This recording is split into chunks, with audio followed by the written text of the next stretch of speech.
Continue it, I'd like to introduce all of you to our panel tonight. First, from the mean streets of Toronto, Canada, Adian Pangalina. Mean streets of Toronto. I'm dying over here. Thank you, Ken. What's up? Hey, don't be too mean, sir. And from Vancouver, BC, we have Zsolti Horvath. Hey, what's up, everyone? Amazing weekend of football. Cannot wait to talk about it. Absolutely. From the kind streets of Vancouver. Thanks for joining us tonight, everyone. And once again, we remind all of our viewers that we're just some passionate sports fans and by no means experts. Now, before we get into our discussions today, let's start off with some updates from the sports world this week. First, we have some retirement news. One was expected, the other a big surprise. Zsolti?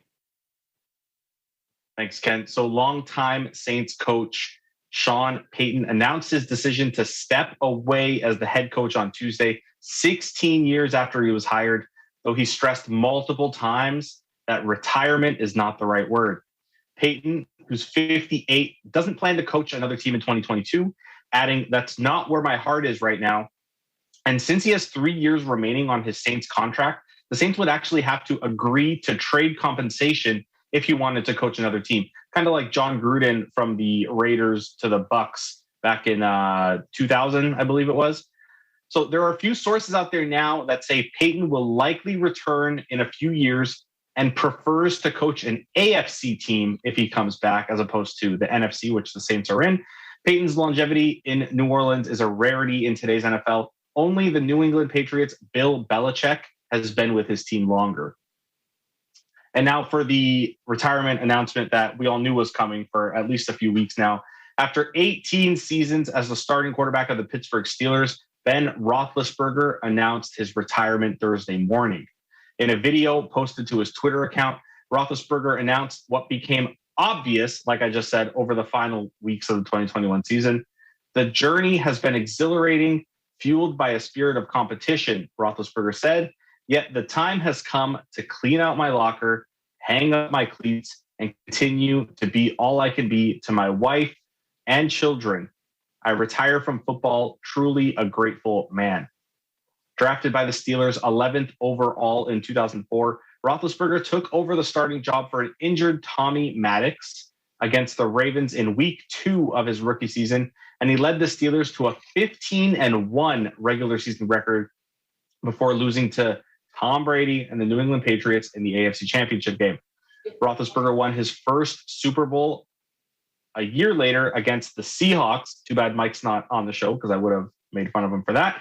He won another 3 years later, defeating the Arizona Cardinals in Super Bowl 48 on a game-winning touchdown throw to Santonio Holmes with 35 seconds left. We all know what a great game that was. Roethlisberger finished a likely Hall of Fame career with 2 Super Bowl wins, Rookie of the Year honors, and the 5th most passing yards in NFL history.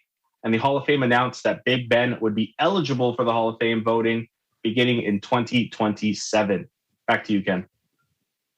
Thanks, Zsolti, and congrats to both on their retirement. I'm not sure how long Sean's going to be retired, but for sure, I'm sure, for almost 100% positive, Big Ben's going to stay retired. Yep. And next we have baseball news. Adian, another retired guy, but in the Hall of Fame. Who is he? Thank you, Ken. Yes, the answer is David Ortiz.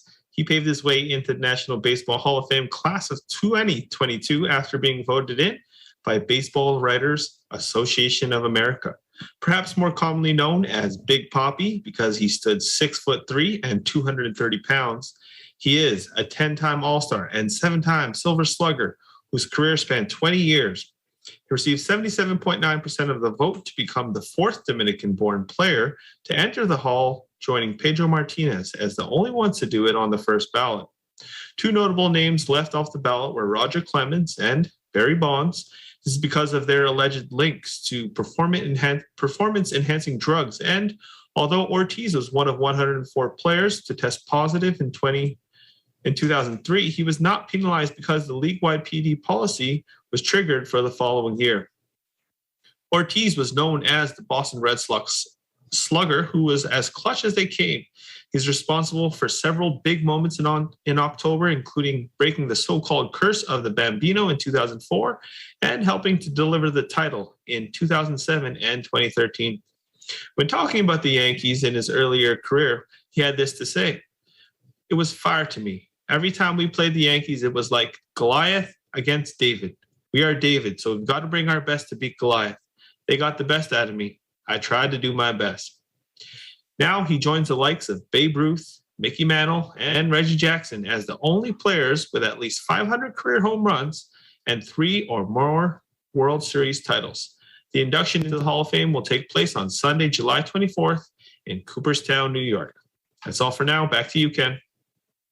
Ben, for both stories. Appreciate it. And congratulations to Maxayo. Thanks for making all of us Pinoys proud. And that's it for all the news today. We're going to take a quick break before we jump into some NFL playoff talk. Don't go anywhere. We'll be right back.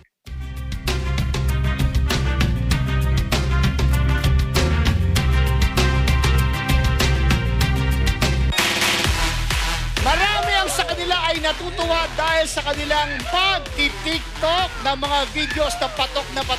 Ang masasabi ko lang, nung normal ako nung influencer na ako, nagpapasaya ako ng mga broken-hearted na tao. Actually, ikaw ba'y broken-hearted o ikaw ba'y may boyfriend? Married na po ako. Married. O, dalungkot ka ngayon. Subukan mo magpasaya. Pwede na po ba pindutin Wag agad? mo! Kamay sa bewang. Ang ice to rule ay isang Japanese phrase na ang ibig sabihin ay agad-agad. John Chris. Ay, papasok ko doon sa player na alam kong hindi niya alam to. Okay, ano may papasang tanong? Angeline. Angeline, ang tamang sagot ay... ngayon, friends na kayo ulit. At ito ang Tara Game! Agad!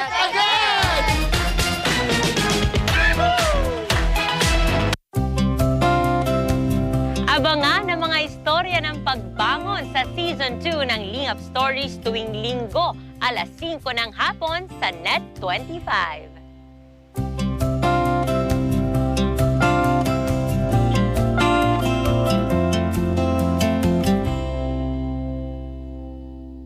Sa kabila ng patuloy na pagbaba ng alert level sa Metro Manila, sa gitna ng kabi-kabilang paalala sa mga magulang o guardian. Matapos ang maghapong paghihintay, mas matalas na pagtingin sa mga nangungunang balita.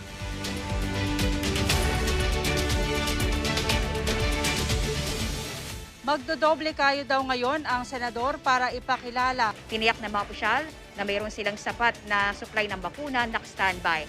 Magmamatyag at magiging mapanuri. maaaring magpa-drug test ang sinuman sa alinmang mga testing center. Sa kaliwat ka ng batikos ng kanyang mga kritiko.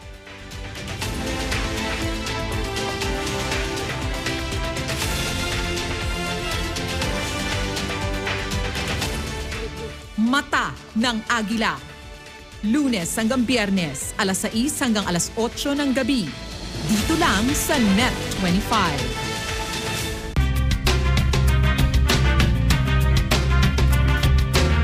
Welcome back, sports fans. It was a wild divisional playoff weekend. Every game was down to the wire, and we're here to talk about all of them. Well, actually, due to the interest of time, we'll only get to talk about 3 out of the 4 games. But congratulations to the Bengals for beating the Titans 19-16. Let's get to talking about the San Francisco 49ers shocking the world and upsetting the team with the best record in the NFL 2 years in a row, the Green Bay Packers. The game ended with Robbie Gould kicking in a 45-yard field goal to send the stadium of Cheeseheads home in a bitter fashion. Now, Aaron Rodgers, who went 20 for 29 for 225 yards, is now 0-4 against the 49ers in the playoffs. This is the first time a QB has lost to the same team 4 times in the playoffs in all of NFL history. Was this loss Aaron's fault? Jolty. Let me just start off by saying that when Aaron Rodgers was drafted, I'm sure we've all seen the clip, and he was asked, do you have a message for the 49ers for not drafting you? And he basically said, they're going to be sorry for not drafting me. He's 0-4 against them in the playoffs. So no, they're not sorry for not drafting him. Sure, he's won a couple Super Bowls, for the Packers. But I mean, that's not going to happen this year, right? The blocked punt for a touchdown that caused the 49ers to win that game was definitely not Aaron Rodgers' fault. The Packers' special teams has been horrible the last half of the season. In fact, the game before the divisional game against the Detroit Lions, in which, once again, the Packers lost against the Detroit Lions. No one loses to the Detroit Lions. They had a blocked punt in that game as well. So they have one of the worst, and it's not just those two games, it's through the course of the season. They have one of the worst special teams units in the league. But saying that, so do the Niners. The Niners have allowed the most yards, the most yards on returns for punt and kickoff, and they had the least amount of blocked punts, blocked field goals, blocked anything in the league was the 49ers. So the fact that this happened was absolutely an insane moment. Was this Aaron Rodgers' fault? The special teams, obviously it's not Aaron Rodgers' fault. But let's talk some stats, okay? You mentioned he was 20 for 29 for 225 yards, right? The leading receiver in that game was Aaron Jones, the running back, okay? 129 yards on 9 receptions. Second leading receiver, Davante Adams, obviously. But if you look at the games that they have dominated throughout the season, he has utilized multiple receivers, okay? Yep. Let's keep going down the list. Alan Lazard only had 1 catch for 6 yards. He averages 30, 40, 50, 60 yards a game when they win, okay? Sure. And then you keep going down. Mercedes Lewis was the only other person with a catch. So they did not get Randall Cobb, Josiah DeGuara, a few of the other names are skipping my head right now, but they did not play usual Packer football, spreading the ball around. Sure, we can say, okay, well, A.J. Dillon, aka Quadzilla, because his quads are like this big, was injured, and that kind of affected the game for the Packers a bit. It might have affected their game plan, but the fact that Aaron Rodgers was sticking to screens to his running back and a few passes to Davante Adams, I'm going to say that's his fault. Like, you can't win a game by passing it to 2 players. This isn't high school. This isn't college against a weak team. This is not even the regular season. This is a playoff game that leads you to the NFC Championship game, and you're only going to throw it to 2 receivers. That's 100% his fault. And I mean,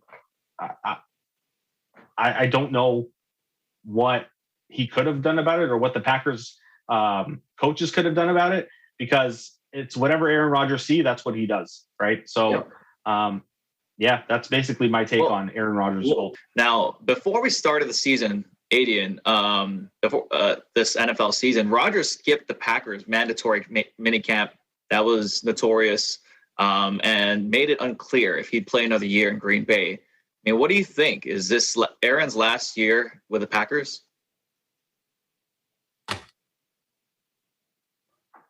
I think you're on mute, by the way, Adian. Sorry, Ken. Sorry. But yeah, I do think everyone's fed up with the process. Aaron Rodgers, he made it known that this was his version of The Last Dance. It ended in embarrassing, humiliating fashion. He and Davante Adams didn't get the championship they so coveted. They didn't make it to the NFC Finals. But he is an MVP type player. And so I don't think the Packers will just let him go for, nothing. They're going to want something back. And I don't see that happening. I don't see them getting exactly what they want back, but there's no way this situation can be reconciled. I feel like the entire state of Wisconsin is already over Aaron Rodgers, let alone America. Wisconsin's ready to move on to Giannis. They're happy they have Giannis now in Milwaukee. So I feel like Aaron Rodgers needs to move on. He needs to find a new situation for himself, because it's just getting worse and worse. And we all know what happened earlier in the season with the whole vaccination thing. I feel like his Q rating is just it's plummeting now, and I don't think it's ever going to go up after 2 serious playoff failures in a row. Yep. You made a great point there. Wisconsin has Giannis, who's a very likable guy, and let's be real. I mean, other than his State Farm commercials, Aaron is not a very likable guy. Discount double check. Sorry, sir. Now let's move on to last Sunday's divisional round games. First one being the Tampa Bay Buccaneers hosting the LA Rams. The Rams looked like they were going to run the Bucs out of the stadium early with a 27-3 lead. 28-3, sound familiar? But just like he's done time and time again, Tom Brady wasn't going down without a fight and helped this team tie the game 27-27 late in the fourth. But it was Matthew Stafford who put his team on his back and made two beautiful dimes to Cooper Kupp and set up the spike for Matt Gay to kick the winning field goal 4 seconds left. Now, Adian, Rams had 4 fumbles, but Matt Stafford willed this team to finish the job against the defending champs. Should people be giving Stafford more respect as a clutch quarterback? Well, I think all of Detroit will be happy to say he deserves all the respect that he's getting now. Well, and it's deservedly so, because you saw that play that he made to Cooper Kupp towards the end of the game, and that basically won it for him. That was as clutch as it gets, and you're going against all the odds. Tom Brady, defending champion. You're playing away from away from home. And this is your first time playing for the Rams. I don't think the pressure could have been any more than that. And I mean, he passed the test. That's as far as I can tell. That was a great game, and he deserves all the credit for making those big plays. Absolutely. I don't want to take anything away from Stafford, and I don't want to take up too much time. But, sure. Adian, if me or you were playing quarterback on that last play with the Bucs playing cover 0 the way they did and Cooper Kupp running a streak, we could have made that pass. So I don't know if I'd put too much on that. Well, I mean, but it's also not Stafford's fault for those 4 fumbles. Those were absolutely insane. And the fact that they won. But on the other side of the field, Tom Brady, Jolte, led the Bucs in the fourth quarter to tie the game, as I mentioned, 27-27. For the Rams, eventually made the game-winning field goal. Now, was the comeback due to Brady's clutch play, or did the Rams let up and allow Tampa Bay to come back like they have pretty much all season with other teams? I think it was a little bit of both. Those 4 turnovers that you mentioned earlier definitely didn't help the Rams. So Tom Brady, obviously, we know, you mentioned it earlier again, the 28-3 game against Atlanta.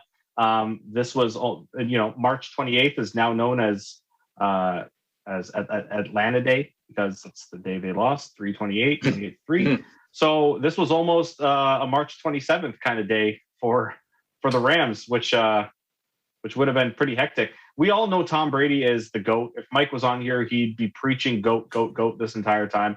I'm going to give this credit to their defense for getting those takeaways, for getting those turnovers from the Bucs. You could clearly see that they were ball hunting. It wasn't just let's make the tackle. It was one guy grab the guy who has the ball, another one come in, punch that ball free, let's get that ball back. You can tell that was their motivation every time they stepped on the field, and it almost worked. If it wasn't for, like I just mentioned, that cover 0, which was we talked about Dak and the QB sneak a few weeks ago. This might have been like 1A, 1B of the stupidest calls of the season, playing cover 0 against Cooper Kupp. I don't know. Tom Brady, if that was his last game, I know we're going to get to that in a second. If that was his last game, what a tough way to go out when you literally did everything you can to win, and your defense, I mean, they helped you get there, but then ultimately they let you down. Well, I mean, we'll talk about defense letting you down and the next topic. But I mean, you mentioned a great point regarding the Rams defense, but you also got to point out that to the Bucs, defense, their O-line was a bunch of random like stand-ins compared to what they had, during the season. So, I mean, if I was Tom Brady, I would be very scared about that, a defensive line just running at you the whole time with a bunch of rented guys. And I mean, we have another game to talk about, but we'll save that for after the break. So don't go anywhere. Stay right here. EBC Sports International. We'll be right back.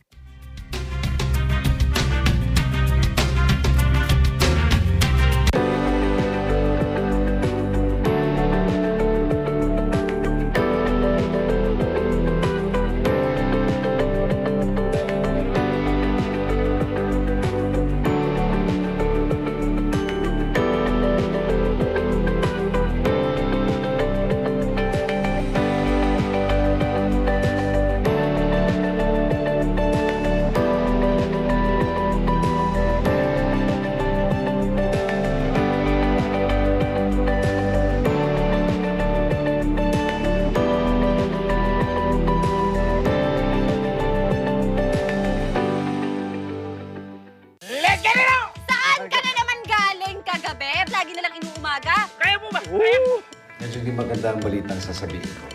Wala tayong bonus. Bakit masaya ka yata? Wala ko po talaga ako, boss. Wala kang respeto, Mr. Benny. Oh, bakit ganyan ang forma niyo? Sabi mo pupunta tayo sa pool. Ayoko na may mag-asawa dito sa mansyon ng ating amo. Hindi ho ba kayo yung amo? Ako, ang chief kasambahay sa mansyon na ito.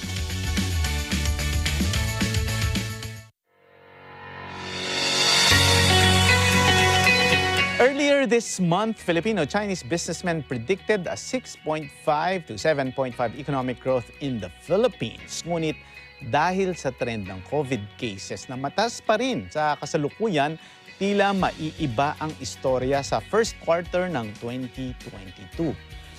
Foreign ownership, which is also seen by some as significant to the country's path to economic recovery, is a hot topic in the upcoming elections. In this episode, we'll find out from the Federation of Filipino-Chinese Chambers of Commerce and Industry, Inc., President Dr. Henry Lim Bonleong, how changes to the Public Service Act or the bill seeking to amend the law to allow foreign ownership of airlines and telecommunications firms, among others, can affect the country's economic situation. Sa bawat pamumuno daw po ng isang Pangulo ay may isang Chinese, may Chinoy, o kaya ay may isang Taipan sa likod ng Pangulo. What can you say about this? Of course, I want the next president to make sure yung promise nila na agriculture and education will be the top priority. All these in this episode of Open for Business.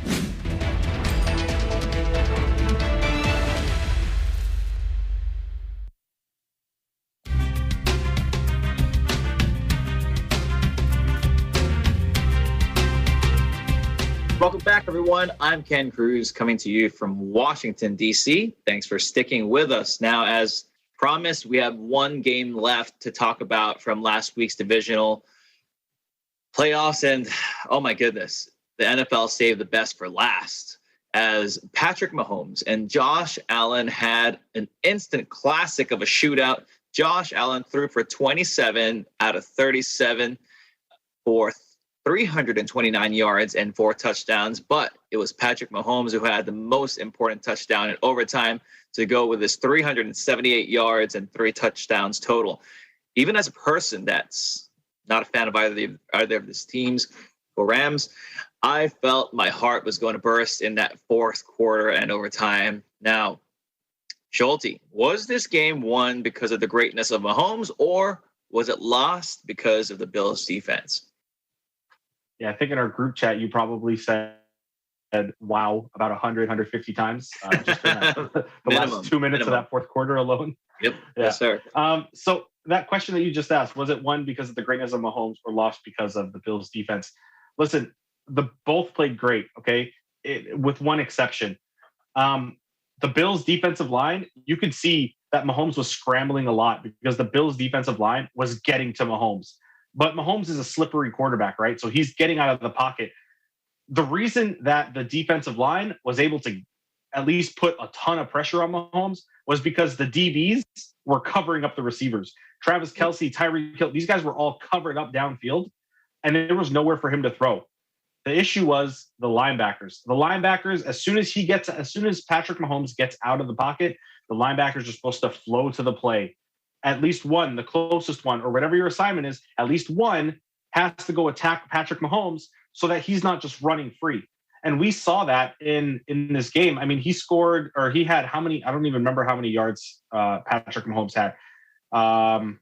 69 yards rushing. Yeah, 69 yards rushing and a touchdown, which is high for Patrick Mahomes. He averages like 20 to 30 a game. So these linebackers for the Buffalo Bills were not flowing to the play. And they're the reason, in my opinion, that Patrick Mahomes was able to create this time to throw down the field for his 378 yards, was able to use his legs to run the ball. Everyone else on the defense was doing their part. Patrick Mahomes, he's too good for every facet of the defense not to play together. Very, very right. And it was a huge letdown for the other quarterback, Josh Allen. Now, Adian, what did you learn from Josh Allen's insane not just this last game versus the Chiefs, but both of his playoff games this postseason. I've learned a few things, Ken. This guy can ball. And if it wasn't for a quarter, or rather a coin toss, he might be a Super Bowl champion this year. The other thing I learned is that if you are any team in the AFC, your path to the Super Bowl is either through Josh Allen or Patrick Mahomes. Good luck. It reminds me a lot of the 2000s when you had to get through Ben Roethlisberger, Tom Brady, or Peyton Manning. I feel like Josh Allen is kind of the Peyton Manning to the Tom Brady, which is Patrick Mahomes in this case. So, I mean, good luck to the AFC contenders. And as far as Josh Allen goes, he played incredible. To see him throw more than 300 yards and then also rush for more than 50, I don't think any of us expect that. And the fact that he executed it on every play after play in the fourth quarter, like you said, wow, 17,000 times. And a lot of that was due to the Bills' offense and just producing play after play, even on going when they're going for the 2-point conversions. It was incredible to watch. And I feel like even though they haven't been able to get over that hump, which is the Chiefs 2 years in a row, they still have a lot to fall back on. I think Bills fans still should be proud, and there's no reason to let their hopes get down. They're going to be a great team for a long time as long as they got Josh Allen healthy. Yeah, and what's really not sad but like bittersweet is they got back home in Buffalo.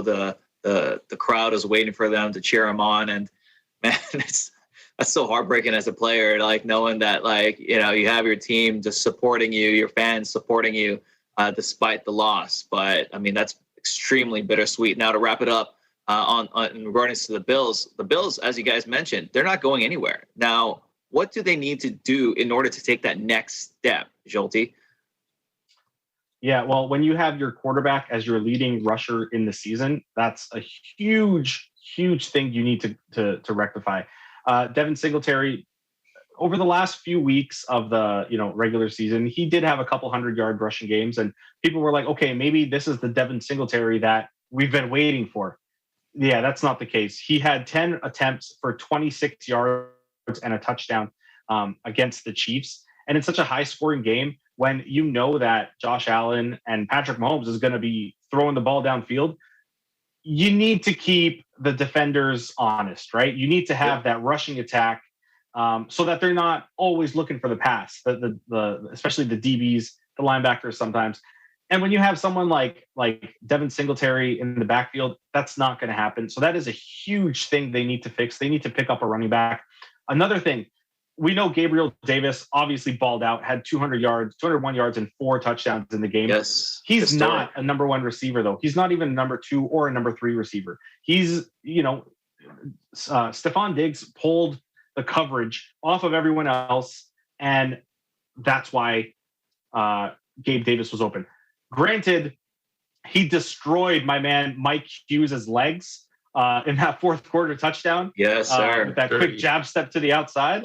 And Mike Hughes completely crumbled. I don't know if you can see up here, but those are all Mike Hughes cards. So I am disgusted that happened. Now you got to see one. You got to get the one of him on the floor now. That's his next one. On the ground, yeah.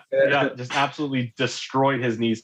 But yeah, they need to get some targets at the receiver position, and they need to rectify the running back position in order to actually have a chance.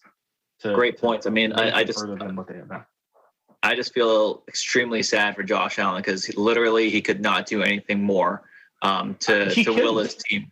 I mean, literally could not do anything more. And what's hard too is that it's just you just got to go home and you got to wait for however many months until your next opportunity, and you just never know if you're going to have another one. That's NFL for you.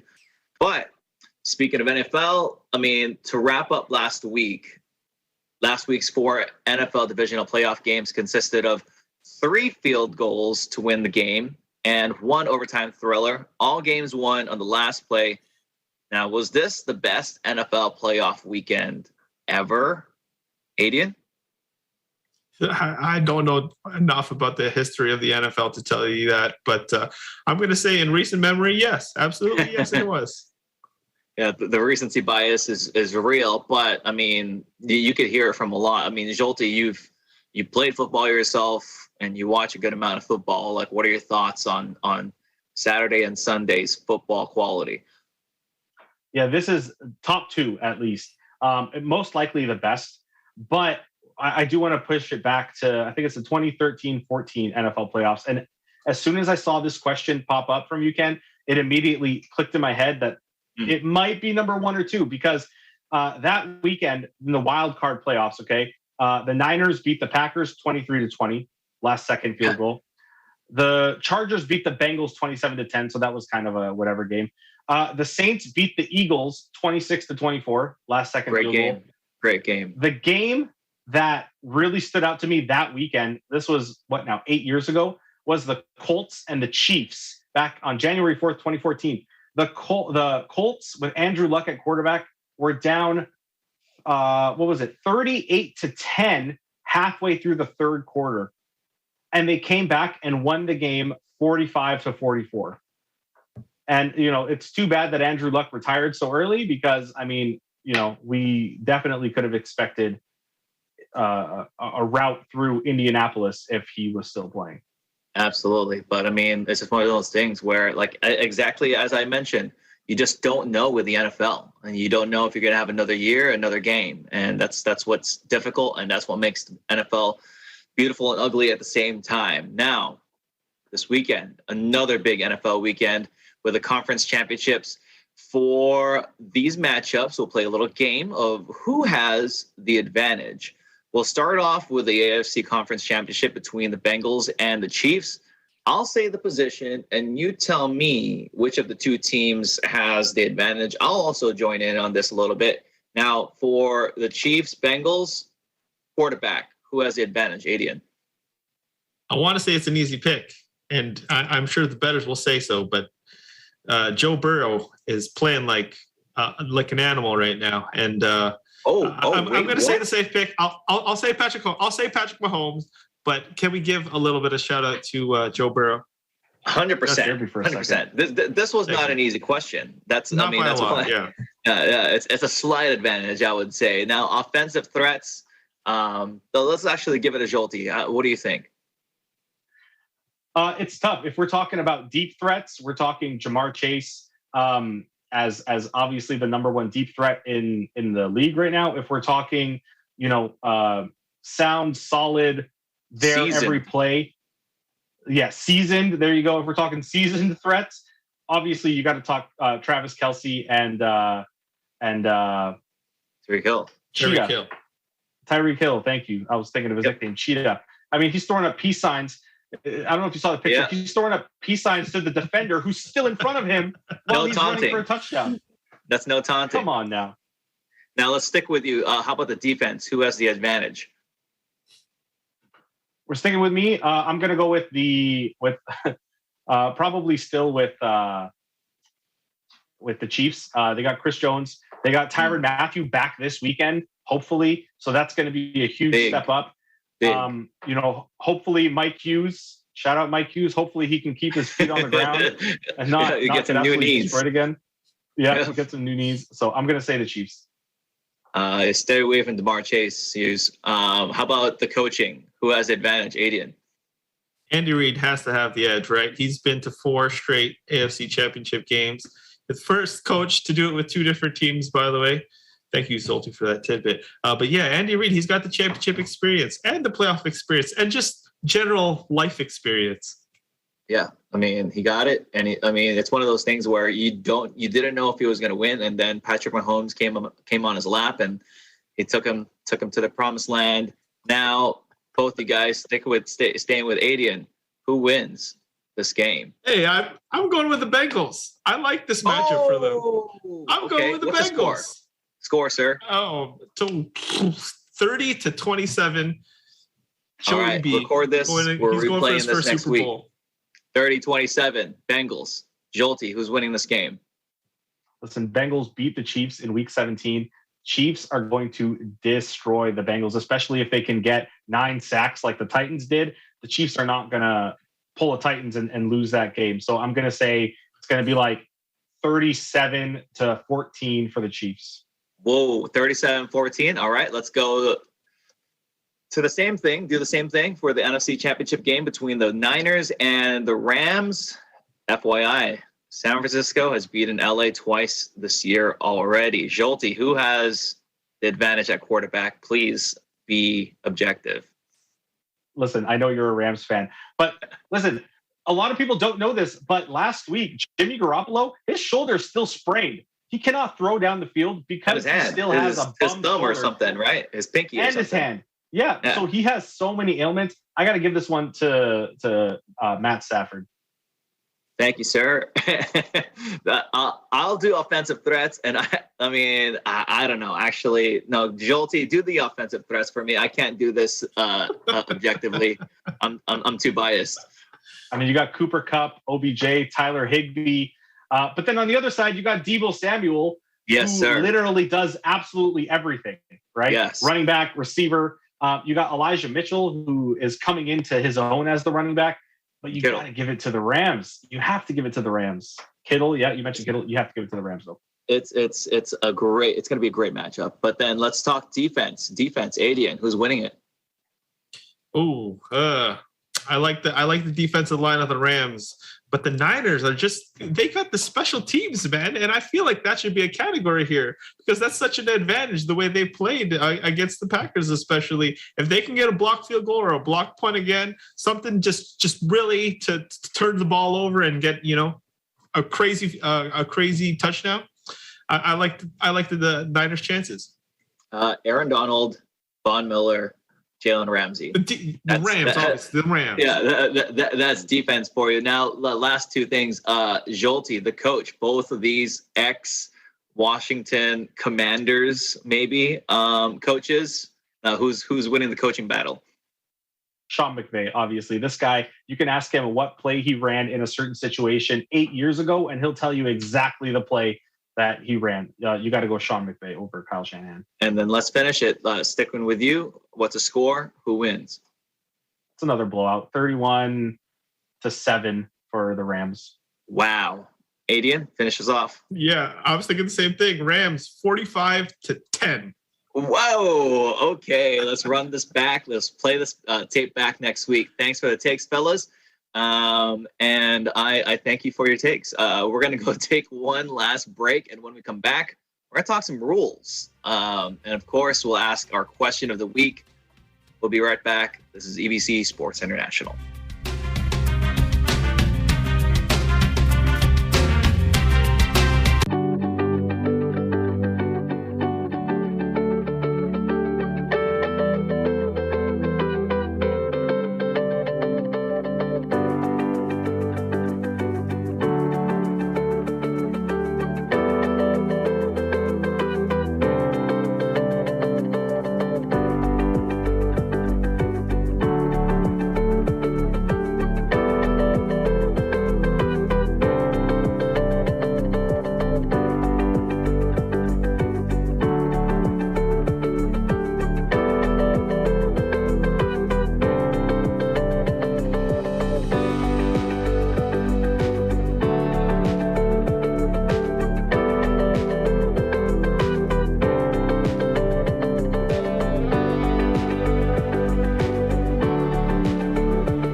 Sumbong ng isang babaeng biktima ng identity theft, inimbestigahan.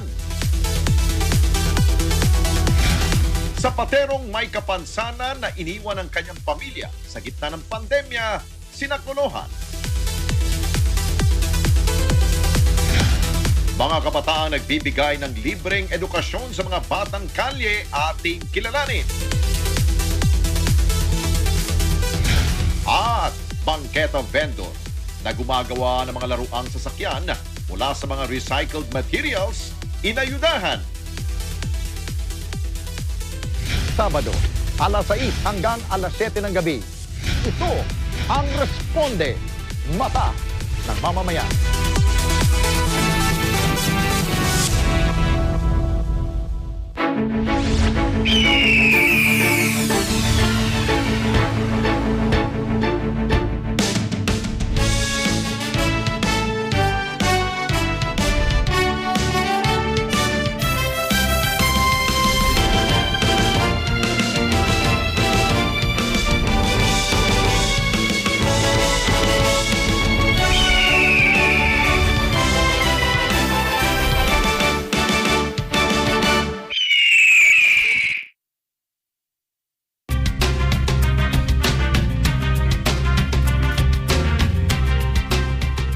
back, sports fans.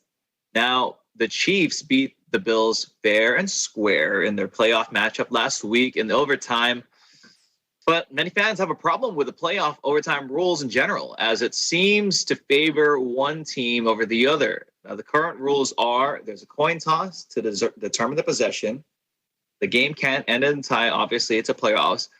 But the game ends if the team that gets the ball first scores a touchdown on the opening possession. Now, Jolty, is this the right rule to... Should the NFL keep this rule, or should it change, and what should it be? Well, let me start off by saying that 2 years ago, the Chiefs lost to the Patriots the same exact way, right? Patrick Mahomes did not even touch the ball. Tom Brady drove down the field and scored, okay? The Chiefs brought it to the owners' meeting in the spring and requested the rule to be changed. You need to have, I think for a rule to change, you need to have 75% of the owners agree, something like that. All but 2 teams disagreed with the rule change, including the Bills. The Bills did not want this rule to be changed because what their owner said, and this is a direct quote from the Bills owner, you shouldn't take it to overtime. You should be able to win in regulation. Okay. That's a direct quote. And now it comes back to bite them, which I find hysterical. But so I'm listening to sports radio here in Vancouver, and it's 99% hockey, but sometimes they'll throw a little bit of football on there. And they were talking about this, okay? And a caller mentioned they should change it. It should still be the first possession, or the first team to score a touchdown wins the game, but they should change it to the person who won the opening kickoff, the opening coin toss, gets to choose whether they want the ball or not. By knowing if you're going to get the ball before you go to overtime, your strategy kind of changes. Yes. You're not playing for overtime, you're playing for the win. Or if you have the ball in overtime, then you can play for the tie. You know what I mean? Your strategy completely changes. So I think that's a pretty interesting way to shake this up without actually overhauling the rule. Yeah, no, I mean, I forgot the stats, but I think it's, I'm going to read it here. There have been 11 overtime playoff games under the new rules. Teams that won the coin toss have a record 10-1, with the only loss being the New Orleans Saints against the LA Rams in the 2018 NFC Championship game. So it really Wasn't favors that the one where the receiver was completely yes. Yeah, the pass interference. Hey, don't blame my Rams. That was a ref's fault. Adian, your thoughts on this rule, on these overtime playoff rules? Yeah, I like Zolty's idea, but I wouldn't want that for the playoffs. The caller's idea, sure. I wouldn't want that for the playoffs, especially for a game like this where Josh Allen and Patrick Mahomes are balling out. I feel like I want to see, as a fan, I want to see the ball in Josh Allen's hands one more time. So my proposal is this. Let's say it took the Chiefs eight downs to get a touchdown. I feel like the Bills should get a chance to try to score a touchdown in 8 touchdowns or less. And if they do, 8 downs or less. If they do more than that, then they lose the game. If they do less than that, they have a chance to keep going. Why not prolong the game if it's the playoffs? I feel like ending the game would be more of a regular season solution, but for the playoffs, let's keep the games going. Why not? No, I mean, it's one of those things where it's just sad to see such a great game, and because a team won called the right call for a coin toss or the wrong. Can I just mention, we all know college football overtime rules, right? You get the ball at the 25. You have obviously 4 plays to get a first down and score and so on. It's untimed. How amazing would it have been to watch Josh Allen, Patrick Mahomes start at the opposing 25-yard line? Like, that would have been absolutely insane. It would have shattered TV. It would have been wow times a million, A million. I mean, instead you have Josh Allen sitting on the bench, all upset because he doesn't even get to touch the ball. It's crazy. Yeah. That really broke my heart. It broke my heart seeing that. I see one argument. I see one argument in that they say defense wins championships, right? And if you're not defending and you're not stopping Patrick Mahomes, then you probably don't deserve to win. So, I see that. I get it 100%. But I mean, like, especially in this case, when you have a running quarterback, well, both the cases, I mean, by the time it's overtime, your line's going to be tired. And, at least give the other team the opportunity to put, to play defense also.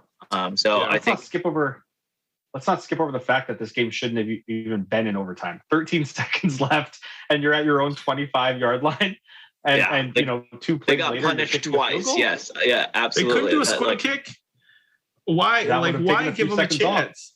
Yeah. That was I forgot to bring that up, but that squib, or the lack of squib, was just because that's 3 to 5 seconds minimum off the clock, and I mean they didn't even consider that. I mean, did you guys see that mic'd up with Travis Kelce talking to Patrick Mahomes? Yeah, where he's He's literally talking about the defense. He's like, if they're playing that, I'm running a seam. I'm not running my route. And then at the line, Patrick Mahomes is like, run it, Kelce. And next thing you know, 40 yards later, they're kicking a field goal. It's absolutely insane the amount of chemistry these guys have. I mean, it's beautiful, but it's also, I just wish Josh Allen had a shot. But it is what it is, and he'll have hopefully another shot coming up. Now, speaking of these rules, like the controversial NFL OT rules, there are many changes that a lot of different fans want, and we'll have this as our question of the week. If you had the chance to change any rule in any sport, what would it be? Let's go with Schulte first. Yeah, so the NFL tried this in their preseason games a few years ago. They didn't go through with it. The CFL, the Canadian Football League, does do this. Coaches are allowed to challenge penalties, which is huge. Because if you as a coach, if for instance, what was it? The Cowboys had 15 penalties or something in the wild card game. I mean, you got to think at least a few of those aren't penalties, right? Sure, the ones down the stretch were definitely penalties, but if you think that you are in a position where that shouldn't have been a penalty and it's going to help your team, you should be allowed to challenge that, because referees make mistakes. They're already allowed to challenge, missed incomplete passes, out of bounds, anything, missed touchdowns, anything like that. But why aren't you allowed to challenge a penalty? That's my thing I would change. I agree with you 100%. Adian, what's yours? Mine is penalizing taunting in any sport, in football, in basketball, because I feel like we need a little more competitive juices flowing. We need more bad blood. That's what makes these games more watchable. So the fact that they say no taunting when you make a big play in football, or even in baseball, or even in basketball, it's like, man, that takes away from the fun of the game. Because as an athlete, that's a part of the fun. Trash talking, right. Wasn't it the BUCS game that someone literally just pointed at Brady and got a 15-yard taunting penalty? I mean, it's one of those things where, they did let Tyreek Hill wave the crowd a goodbye, so or his defender goodbye. So I mean, that was taunting, but that wasn't called. Now, mine, lastly, abolishing the defensive 3-second rule in the NBA again. Bring back clogging the paint, please. I want another Shaq. That's how Shaq won and destroyed, but it is what it is. Now, that's all we have for the show, guys. And on behalf of our panel, thank you so much for joining us. Be sure to tune in again next week. Make sure to visit our websites at eaglenews.net and eaglenewslive.com, and visit us on net25.com. Like us on Facebook and follow us on Twitter at Eagle News to join the conversation. For Eagle News, I'm Ken Cruz. We live in interesting times.